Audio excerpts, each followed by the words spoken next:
कर्पूरगौरं करुणावतारं संसारसारं। ओम शिवाय, जय माता दी। पुनः स्वागत है आप सभी का। चलिए हमारा विषय ले लेते हैं। सूर्य देव अगर जो है चौथा भाव है वहाँ पर विराजमान होंगे तो जातक के ऊपर क्या प्रभाव पड़ता है। बताई गई जो बातें हैं वह स्कैनिंग के पैनल का जो अनुभव है, इस विद्या का कोई भी ज्योतिषीय विद्या से कुछ भी लेना देना नहीं है। डायरेक्ट ज्योतिष विद्या जो है, ज्योतिष के जो विद्वान हैं उनसे कोई भी सीधा संपर्क नहीं है। ऐसे समझिएगा कि लगन तो उनके पास भी होता है, लगन हमारे पास भी है। हमारे जो साधना का जो क्षेत्र है उसमें से गुरु माँ के आशीर्वाद से यह विद्या बाहर निकल के आई है। इसमें आपके प्राण शरीर पर काम करा जाता है और आपके ग्रहों के पॉइंट जो आपकी एथरिक बॉडी में है उनको समझा जाता है। तो वह अपनी ज्योतिष विद्या से आकलन करते हैं, हम अपनी जो साधना मार्ग की जो स्कैनिंग विद्या है उससे आकलन करते हैं। और जो आपकी पास्ट लाइफ है, पिछला जन्म जो रहा है उसमें क्या क्या कर्म हैं जो साथ में प्रारब्ध में लेकर आए हो, उनको रीड कर कर अब हमें किस प्रकार से अपने क्षेत्र को इम्प्रूव करना चाहिए उसको समझा जाता है, फिर आगे समझाया जाता है। स्कैनिंग में सूर्यदेव का मूल समझ लीजिए। सूर्यदेव का मूल है कि सूर्यदेव जहाँ पर बैठेंगे उस एरिया को जलाएंगे और जहाँ पर देखेंगे उस एरिया पर सनलाइट से रोशनी होगी। अगर मान लीजिए वहाँ पर इतनी रोशनी है जहाँ पर वो देख रहे हैं, यानी अपने से सीधा सप्तम भाव पर जहाँ देख रहे हैं वहाँ पर इतनी रोशनी है कि हमें ठीक से दिखाई दे रहा है, तो अगर रोशनी ज़्यादा चली जाएगी तो उनको दिखना तब भी बंद हो जाएगा। और अगर ऐसा है कि वहाँ पर बिल्कुल भी रोशनी नहीं है और वहाँ पर जब सूर्यदेव का प्रकाश जाएगा तो प्रकाश तो आया लेकिन उतना नहीं आया कि जितना हमारे को चाहिए, यही ही समझा जाता है। तो प्योर मेटाफिजिक्स है स्कैनिंग जो विद्या है, तत्व मीमांसा इसको समझिएगा। तत्व आधार को समझा जाता है और विश्लेषण करा जाता है। तो जो सूर्यदेव चौथे भाव पर बैठते हैं वहाँ स्कैनिंग के पैनल पे हमने बहुत एक अजीब सा पितृदोष देखा है। वह पितृदोष ऐसा बिल्कुल भी नहीं है कि जातक को बनाता नहीं है। बहुत बड़ी बड़ी फैक्ट्री के मालिक मैंने देखे हैं स्कैनिंग के अनुभव में, उनके पास सब कुछ होता है लेकिन फिर भी वह जो उनके पास उपलब्ध सुख है, जो किसी के पास अगर हो जाएगा तो वह तो बहुत ज़्यादा प्रसन्न ही बना रहेगा, लेकिन फिर भी इतने अच्छे सुख के बावजूद वह दुखी ही बने रहते हैं अपने आंतरिक मन से। अब इसको समझते हैं कैसे। अब मूल प्रकृति आपने समझ ली कि सूर्यदेव जहाँ पर बैठेंगे उस एरिया को जलाएंगे। वह स्थान जलेगा या नहीं जलेगा यह तो यह देखना पड़ेगा कि वह स्थान पे राशि कौन सी आ रही है, उस स्थान पर दृष्टि किस किस की पड़ रही है, लग्नेश में कितनी ताकत है, लग्नेश सूर्यदेव के साथ कैसा व्यवहार रखते हैं। एक टेम्परेरी मित्रता और शत्रुता का छोटा सा पैनल होता है, उस पे देखना पड़ेगा कि टेम्परेरी मित्र कौन बनता है, टेम्परेरी शत्रु कौन बनता है, कौन सा जो ग्रह है वो साथ जल्दी निभाएगा, गोचर कैसा है। लेकिन मूल गणना समझिएगा क्योंकि पितृदोष से कोई भी नहीं बच पाएगा अगर सूर्यदेव हैं यहाँ पर बैठे हुए, चाहे थोड़ा हो चाहे ज़्यादा हो। ऐसा नहीं है कि बिल्कुल होगा ही नहीं हो सकता ऐसे। यह बात को समझिएगा। स्कैनिंग में यह देखा गया है, दो बात समझिएगा इसमें कि जब भी अग्नि और पानी टकराएंगे वहाँ पर धुआं यानी कि राहु उत्पन्न होगा। अब जहाँ पर राहु उत्पन्न हो जाएंगे उसके ठीक सामने केतु आ जाएंगे। अब कुंडली में हो गए दो राहु और केतु। अब वह जो राहु है हम उसको कृत्रिम राहु बोलते हैं, यानी इम्पोस्टर राहु उसको बोला जाएगा। समझेगा इस बात को। अब कुंडली में दो जगह प्रभाव पड़ने लग जाएगा। एक तो मूल जो आपकी कुंडली है उसमें राहु देव पहले से बैठे हुए थे और जहाँ जहाँ तो ये दो तत्व जो है टकरा रहे हैं, आपसी दृष्टि टकराव हो रहा है या बैठने से प्रभाव हो रहा है, तो वहाँ राहु आ जाएंगे। अगर कुंडली में कृत्रिम राहु देव अगर उत्पन्न हो जाएंगे तो ठीक सामने केतु आ जाएंगे और वही दृष्टि इनके पास रहेंगी। उसके बावजूद राहु जिस घर में कृत्रिम रूप से बन रहे हैं, सीधे तौर पर जो उसका स्वामी है उसके साथ भी गठबंधन कर लेंगे। यानी कि वह जो राहुदेव हैं वह मान लीजिए अगर कन्या राशि में बैठे हुए हैं तो बुध के साथ राहुदेव का प्रभाव हो जाएगा और कुंडली में धन संचय दोष लग जाएगा। ऐसा व्यक्ति धन बहुत कमाएगा, नहीं कमाएगा वो मायने नहीं रखता है, लेकिन इकट्ठा कभी नहीं कर पाएगा। और कुंडली में जो है अगर हम सीधा सीधा चलेंगे, अगर पैनल पे कुंडली नहीं डालेंगे तो ये कभी भी पता नहीं लग पाएगा कि ऐसा प्रभाव क्यों उत्पन्न हो रहा है। तो उसके लिए पिछली बर्थ साइकिल पे उसको डालना पड़ेगा कुंडली को। अब जहाँ देखेंगे वहाँ प्रकाश डालेंगे। अब चौथे में बैठे हुए हैं, 4th हाउस में बैठे हुए हैं तो 10th हाउस को देखेंगे। यानी 10th हाउस जो कर्म क्षेत्र है वह कभी भी मंदा नहीं हो सकता, ध्यान रखिएगा इस बात को। और अगर जैसे मैंने प्रार्थना करी कि ज़्यादा लाइट चली जाएगी तो मंदा तो नहीं होगा, लेकिन डिस्टर्बेंस आ जाएगी।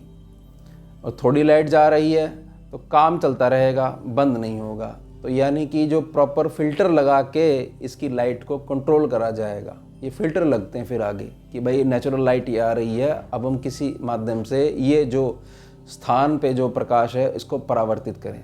जैसे आप अपने घर में करते हो ना, भाई धूप आ रही है बहुत ज़्यादा, भाई पर्दे लगा लीजिए। तो ये थोड़ी करते हो कि सूरज को जाके ढकोगे, वो तो नहीं हो सकता ना। तो आपका जो क्षेत्र है यानी आपका जो शरीर है उसमें जो प्राण में जो आपका जो कोश है, जो एथरिक एनर्जी है बॉडी की, उस पे ही काम करा जाता है, डाइवर्ट करे जाते हैं रूट। उस पे ऐसा नहीं कर सकते कि सूर्यदेव कोई ज़ीरो कर दो, वो नहीं करा जा सकता। अब इस बात को समझिएगा कि यह एक प्रकार से चौथा भाव है, चंद्रमा से जुड़ा हुआ है, तो थोड़ा सा जल का जो असर है वो यहाँ पर है। और यहाँ पर जैसे ही सूर्यदेव का बैठना होगा तो यहाँ पर कृत्रिम राहुदेव आ जाएंगे और सूर्य और राहु का एक ऐसा जो कि केवल स्कैनिंग के पैनल पे ही दोष देखा जा सकता है, वो दोष आ जाएगा। अब इसका प्रभाव क्या पड़ेगा जब यहाँ पर आ जाएगा? इसका प्रभाव सबसे पहले तो यह पड़ेगा कि यहाँ यह देखना पड़ेगा कि आपकी लगन कुंडली में राशि कौन सी पड़ रही है, घर किसका है वो। ये तो भाव में बैठे हुए, वहाँ राशि कौन सी आ रही है। अगर वहाँ राशि कोई दूसरी आ रही है, मान लीजिए 9 नंबर आ रहा है, धनु राशि आ रही है, तो ऑलरेडी गुरु प्लस राहु बन जाएंगे। तो ऐसे जातकों को फिर उस हिसाब से गाइडेंस करी जाएगी, क्योंकि गुरु और राहु जब भी बैठेंगे तो प्रशासनिक कार्यवाही से जातक को परेशान करेंगे ही करेंगे। और जातक जो है दूसरी जगह अपना ध्यान लगाएगा, उस हिसाब से वही दवाई खाएगा, जबकि बीमारी कुछ और है और रिएक्शन से एक बीमारी उसको और लग जाएगी। फिर उस रिएक्शन को ख़त्म करने के लिए गाइडेंस प्रॉपर नहीं मिल पाएगी, फिर एक दवाई और खाएगा। ये लूप साइकिल बनती चली जाएगी। और इसलिए मैंने प्रार्थना करी कि सब कुछ होने के बावजूद भी आंतरिक खुशी, आंतरिक प्रसन्नता जातक के पास नहीं हो पाएगी। अब इसमें अगर यह क्लियर हो जाता है कि हाँ ऐसी स्थितियाँ हमारे साथ भी बनती हैं या ऐसी स्थितियाँ हमने भोगी हैं या हमारा को परिचित है, तो क्या करना चाहिए? यही करना चाहिए कि यह समझिएगा कि एक समय ऐसा आता है हर एक के जीवन में कि उसको किसी न किसी रूप में मार्गदर्शक की आवश्यकता है।